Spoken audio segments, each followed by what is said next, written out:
توی بازی شمس آذر و پرسپولیس مهمترین شاید هم تنها تاکتیک شمس آذر پرتاب بود دستی بود. اما تو این ویدیو میبینید که چجوری شمس آذری موقع پرتاب بود دستی تقلب میکنن و شاید بگیم زرنگی میکنن.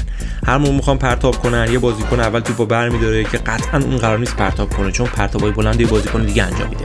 چند متر میاد جلو توپو میندازه زمین تا اینکه بازیکن بعدی میاد بتونه چند متر جلوتر پرتاب انجام بده. خود اون بازیکن هم سعی میکنه همیشه چند قدم بره جلوتر تا نزدیکتر به دروازه بشه و پرتاب خطرناکتری انجام بده. نکته دیگه این که موقع پرتاب به صورت مستقیم به سمت خط حرکت نمیکنه و همیشه به صورت اوریب و کج حرکت میکنه تا باز توی اون دویدنش به دروازه نزدیکتر بشه. اما این دوتا چیزایی که شاید بازیکن‌های دیگه هم انجام بدن، اما یه حقه خیلی خاص دیگه هم داره. موقعی که به سمت خط میدوه، همونطور که تو این ویدیو بهتون نشون میدم، سری چند قدم به سمت دروازه برمی‌داره و مجددا به سمت خط میدوه و اوتو پرتاب میکنه.